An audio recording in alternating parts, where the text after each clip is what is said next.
huge. I mean, did the jury know about these financial interests? Well, or was that shielded from them?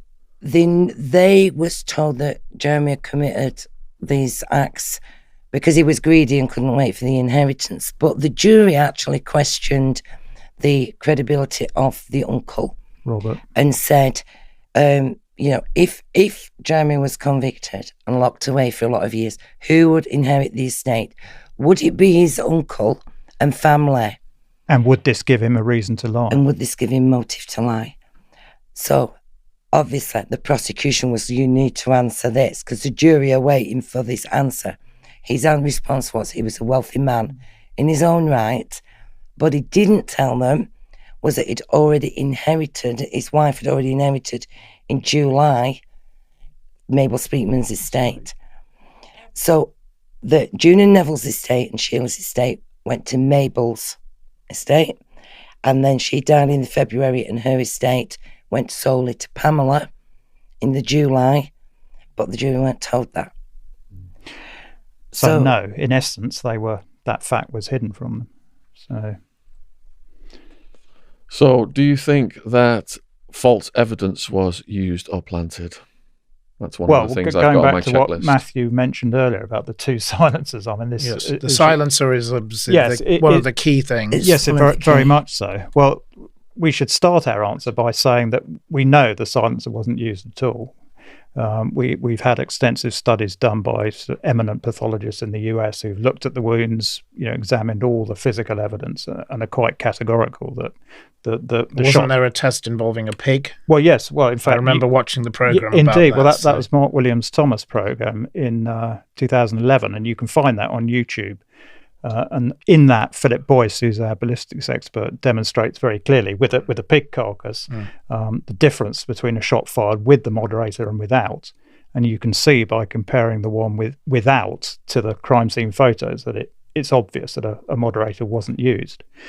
However, because this is such a key part of the Crown's case, we have to sort of deal with it. And what they said, in essence, was that there was a single moderator that was found with a small amount of blood on the end that belonged to Sheila Caffell, and paint scratchings on it that had come from a struggle in the kitchen between Jeremy and his father during the course of the shootings. Now, what we found now is that, in fact, there were two moderators. The police found one on the day of the tragedy, the 7th of August, and the relatives, who pop up again, found another one on the 10th of August, which they then handed in to the police. Now, there was some blood on one of these, and a blood grouping was done, and it did match Sheila Caffell's.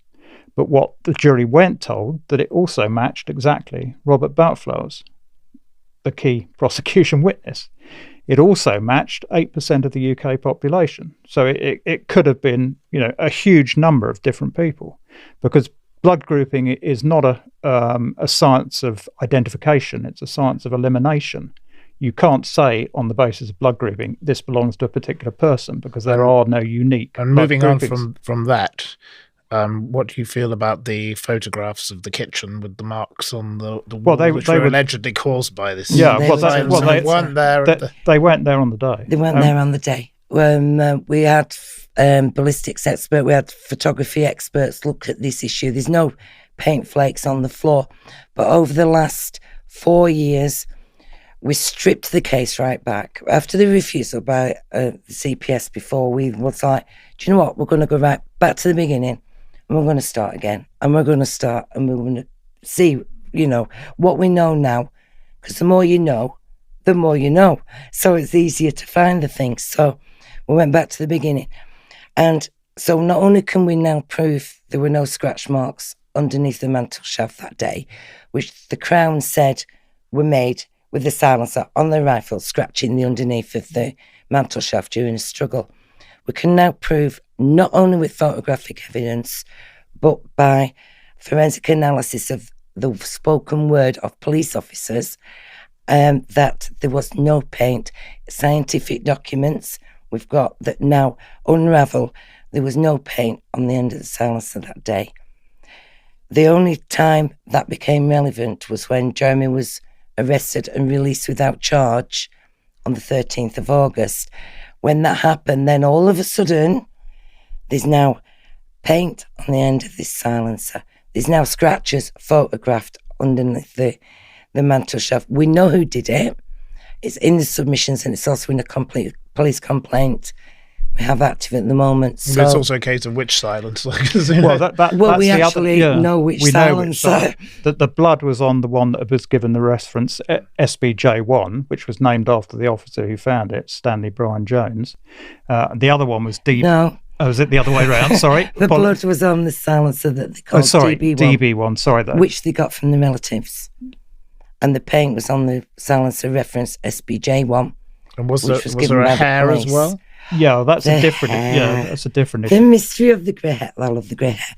So they said that there was that nobody saw a grey hair on the silencer at all until Stan Jones went to collect it from the relatives on the 12th of August.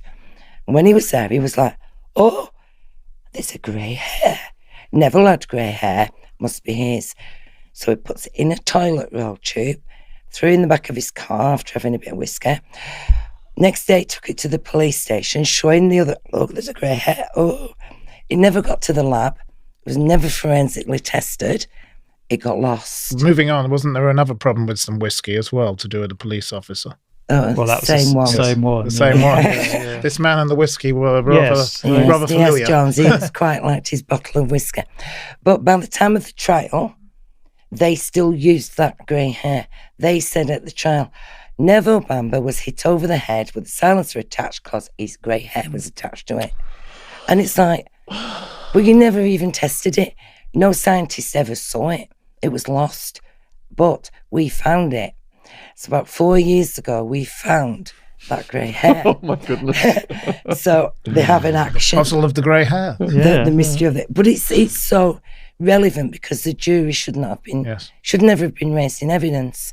But it was used to support the prosecution theory, and it never should have been. But we found that grey hair. DS Jones, again, had sellotaped it to the police action. Now, we've got a photocopy of that. We haven't got the actual action. So we've said, give us that grey hair. We'll go and DNA test it, and we'll prove it didn't come from Neville Bamber at all, because it's not related.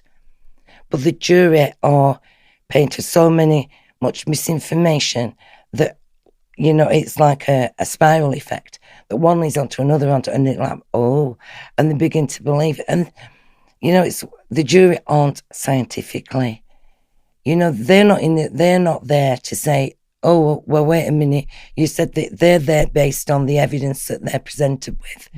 And if the evidence they're presented with is fabrication and misinterpretation and downright lies by people. Could you detail some of the other evidence that was disappeared? Yes. Hold on, can I just complete the point about the two silencers? So you had these two silencers, and the key thing is that the blood was in one, and the paint eventually found its way after the tragedy onto the other one. Now, they thought these were two incriminating bits of evidence in themselves, but we believe that because they didn't think a jury would accept that two moderators had been used during the course of the shootings, because there's no reason why they should have been, they were very simple devices, they conflated the two together and said that both the paint and the blood had come from what had been on one single moderator. And it was that basic sleight of hand that was at the centre of the Crown's case. And it's why they've spent hundreds of thousands of pounds of public money trying to stop disclosure of the documents that would show that that's in the midst happened. of somebody who is going mad berserk with a gun, as they say, they wouldn't be changing silences. Well, exactly. You wouldn't have time to do this because you were dealing with the father who probably could handle himself. Yes, exactly. And you know, if you were killing all these other people, then some of them would have fought back. Yes. But it also played to the Crown's advantage because they said that Sheila couldn't have reached the trigger with the silencer attached. Now, they only said that one was found in the cupboard by the relatives. So they never explained the other one. They will deny the second one exists, but they can't anymore because we've got all the evidence. So, but they said that Sheila couldn't have reached the trigger with the silencer attached. It was her blood in it, So therefore, she was murdered. But moving back to what I was about to ask you about, the other evidence that was taken away by police officers to their gardens and burnt, and all sorts of other things that happened. Yes. Can you detail some of that? Well, they burnt a lot of the evidence on the day itself. As the drama showed, they put a big pit in the garden and put a lot of the bloodied carpets and other items in there, because at that time they still thought it was a murder-suicide, so they didn't think any of it would be relevant. The business about police taking documents to their homes was a bit later, but because a lot of the evidence we knew existed because we had references to it, it turns out that the senior investigating officer had taken home and had mysteriously disappeared. So you've covered then another one of these in the last 10 minutes or so, which is pay expert witnesses to lie. In America now, it's so common, it's called testifying. Yeah. And I found out about this through the Snaggletooth killer case in Arizona. My lawyer, Alan Simpson, got him off death row. And a waitress was found dead at a bar. Ray had been at that bar. And there was a bite mark on her that didn't match his teeth. There was DNA that didn't match Ray's DNA. So they suppressed the DNA and they paid an expert witness $50,000 to say his teeth matched the mark on the victim. Yeah. They gave Ray $5,000 to defend himself and spent millions putting on their side of the show, of the theatre show. Yeah. So I imagine that you had people taking the stand then who said they were experts in, like in making a murder. You saw the her analysis experts and all this kind of stuff, all that cockamamie nonsense. Was that happening in this case? To a degree. I mean, the forensic people were more manipulated than actually lying themselves. For instance, going back to the two moderators, the scientist that found the paint on the end of one of the moderators at the trial was shown that moderator. So he could truthfully say, well, yes, I looked at this moderator, I found paint on it, blah, blah, blah. The person who found the blood in the other one was given the other one. Again, it was a sleight of hand at trial that brought the whole thing to a head. And they, again, could truthfully say, well, yes, I did find blood on in this moderator. But this isn't just speculative, what we're saying. We've got actual documented facts. We've managed to put together the chain of evidence, and the chain of custody for each exhibit. So it took a long time because it's very complex, because they've made it complex. So it's like, well, we'll hide this and we'll merge this with that, but serious of analysis and looking underneath what their guff is like the truth. So some scientists, we know that one particular scientist examined both silencers. We can prove it. We can prove they were there on different days. We can prove that the paint was not there until it was examined on the 25th of September. And also, with regard to the silencer, wasn't the length of the gun as a result of it an issue also? Well, because the way that Sheila. Well, yeah, the whole of their case rested on the fact that the moderator was on, because if it was, then her arms went long enough to pull the trigger to commit suicide. That was the essence of what they were sort of saying. So the length of the gun was obviously key. But as we know, there was no moderator on the gun. Yes. But in 2002, we had DNA evidence and what was put before the Court of Appeal proving Sheila's DNA was not in the silencer. That of an unknown male was. Guess whose DNA they didn't take? Uncle Roberts. So I was going to say then, if the justice system is supposed to be about the truth, what motivates the prosecution and the detective to employ this sleight of hand and plant false evidence and get experts to lie? What is the motivation behind it? Is it like, well, we think he did it, so we're just going to frame him because the end justifies the means? Is that the mindset? No, what's the psychology behind it? They made, well, first of all, the senior police officer who was put in charge of the investigation eventually was very good friends with the relatives who were persistent. They were 64 times in a month. They were on the police doorstep ringing the phone. We need with the chief constable. We need this. We need that. Go and investigate this, that and the other. And the one that they put in place, Ainsley, eventually went to work for the relatives on the caravan park. I know, you couldn't make this stuff up. So, could you? So he became their head of security. He became the head of security when he retired from the police. Sure, that White House farm murders, did it? Come on. And again, it's, Essex police. This is how the Essex police seem to deal with them. But they made mistakes. Yes. Because we now know that they shot Sheila. Yes, this is the other sort of curveball that people may not be aware of. You know that Sheila was found, or at least at trial it was said truthfully that she'd been found with 2 bullet wounds. Well, when she was first found, she only had 1. And What? And we have 6 different statements from police officers, the police surgeon, that show at that point she only had 1 wound. The coroner's officer. So what we believed happened, they ran a firearms training exercise after the tragedy had happened, and we have written records that this is what happened. And the gun accidentally discharged during the course of that training exercise, which is how the second wound came about. But at trial, again, they didn't say this because it was very prejudicial to Jeremy, so it helped their case. So the whole thing was slightly surreal. They were talking about a wound that Jeremy had supposedly created that they knew very well had actually been done by one of their officers. And wasn't there supposedly some movement of some bodies within the building? Because when they originally went into the house, Sheila was in the kitchen. She was lying in front of the Arga alongside her father, and one of the police officers who looked through the window before the raid said there is a female body in the kitchen, and there is another report saying there are 2 bodies in the kitchen, 1 male and 1 female. So what we believe is that after they'd broken in, and it took them about 20 seconds to actually get into the house because the back door was very solid, it was locked, so it took about 5 or 6 blows from a sledgehammer to actually get into the house. And we believe that during that period, either Sheila had been asleep or was sort of slightly comatose because she hadn't slept for a good while.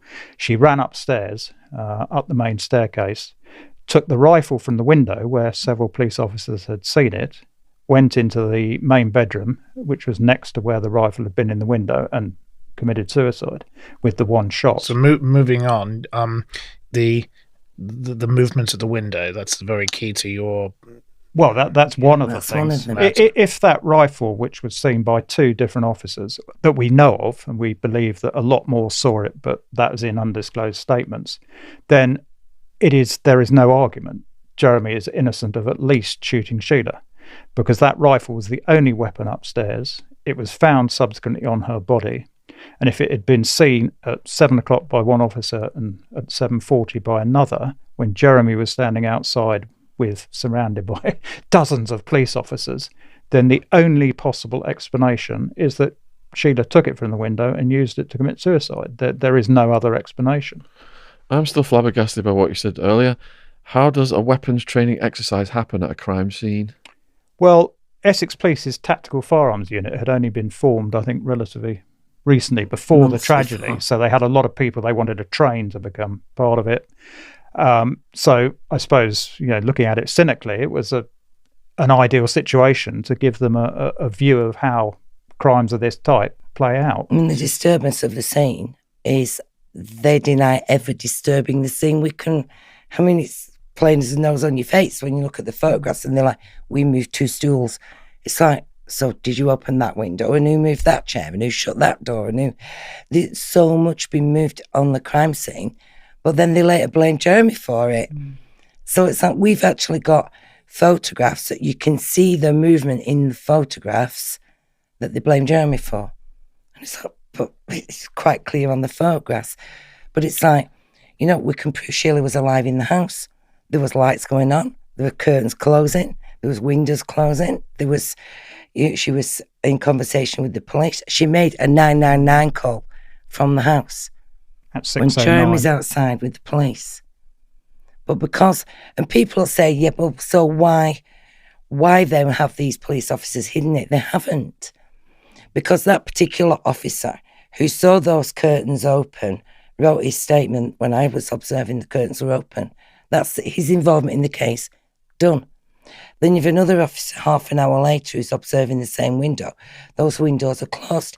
He writes his statements, his observations. That's his case. Done. So it's only bringing all that together. It's only the senior officers who've gone, you know what, we'll hide that one and we'll move that one and we'll change that log. And we can prove the logs were rewritten. So we've got logs missing. I think we've got 3 more here from the formula covered. Conceal other suspects. So the focus was moved from the sister. Yes. Coerce false confessions. So the ex-girlfriend gladly gave false confessions, Yeah. and then trigger emotional reaction. So I imagine at trial, they really focused on the goriness of the crimes as opposed to the lack of any evidence against Jeremy. They showed the jury, which one of my experts have said there is not a chance they should have done this. They showed the jury pictures of the children with shaved heads and the bullet injuries. That's how they do it. They shouldn't have done that. That's how they get the most extreme emotional reaction out of somebody. All. You don't do that. Show them at the scene, because that's the crime scene photographs. The jury have a right to see the scene of crime. They don't have a right to see children on a pathology table with their head shaved, because that's just unethical. It's disrespectful to the children. It's disrespectful to their family. It's just awful. And so they get a and conviction. It's got that emotional pull. I mean, the women. But the whole case has become very emotional, and that's why we've ended up with this life means life tariff. But I mean, there's so many aspects to Jeremy's case. I mean, we can undermine everything that the Crown said. So it's like the windows. They said he slipped the catch on the bathroom window, slid it up, got in that way, killed everybody, got out the kitchen window. Well, we can prove, if they'd have shown the jury the correct photographs from the crime scene, the photograph they showed them was from an angle. So it's the perspective, makes the catch look at an angle. From head on, that catch is full. But they didn't tell the jury that the bottom of that window had one of the old-fashioned horizontal latches that went onto a peg that was secure on its latch. All the officers in the house said all the latches secure. That was secure. You can see it on the crime scene photographs. Well, I would imagine the house would have been quite secure anyway, because they were wealthy people who also had guns in their house. Yes, exactly. But it's like, if there's no way in and there's no way out, then the person who committed the crime is in the house. We can prove he didn't get in. So White House Farm omitted that as well, because they just showed the dodgy window, didn't they? Yeah. Well, a great example of how they distorted the facts is how they showed Stan Jones, who they made out to be the hero of the scenario, because he kept going and insisted that Jeremy was guilty. He was one of the people that we got the statement from, saying that Sheila only had one shot initially. And one of the key scenes in the drama was him seeing her with two shots and saying, "Oh, this Bamber bloke must be guilty because she'd been shot twice." But that was completely against what actually happened, where he saw her with just one shot. And in his own words, he went back to the farm with the pathologist Venesis next day. And in his own words, he said, "I was astonished to be told that she'd been shot twice." Do you think they just gave her a second shot then, just to seal the case? No, I think it was accidental. I mean, she was dead. So you think they could be that corrupt? No, I think she was dead. We should make clear she was dead at that point. She had committed suicide, so they didn't kill her, but they shot her corpse. Could you address another key issue, which is the telephone calls? I think that's very key. The telephone calls, I think, are the key thing to this whole matter. Key, because it's Jeremy's alibi. It's like hard and fast. Jeremy was telephoned by his father at approximately 3:15 in the morning, saying his sister's gone crazy. She's got hold of one of the guns. You need to help. Jeremy was undecided. He was like, "I'll ring him back," because the phone went dead. Tried to ring his dad back. The phone was engaged. Couldn't get through. Tried several times. Rang Julie. What should I do? Because Neville and June were very, very private. He was a magistrate. He wouldn't have wanted a fuss. If it could, they might have got there and they might have been all sat around the table having a cup of tea, everything sorted out. So Jeremy was a bit undecided. Right, I'm going to ring the police. So at 3:36, Jeremy's call is logged on the police logs. So at 3:26, when Jeremy couldn't get back through to his father because Neville was on the phone to the police. So we've got both police logs. We've got Neville's call, which talks about his daughter, age 27, going berserk. She got hold of one of my guns, and his phone number, his address, 3:26. We've got Jeremy's call, 3:36, his address, his phone number. My dad's rung. My sister's gone crazy. We need help. And they've merged those two logs together, but we've got now fresh evidence. We can prove that cars were dispatched to the scene prior to Jeremy's phone call. Wow. We can prove that at 3:30, one of the officers received a radio call to say, we've had this incident, you need to be going to White House Farm.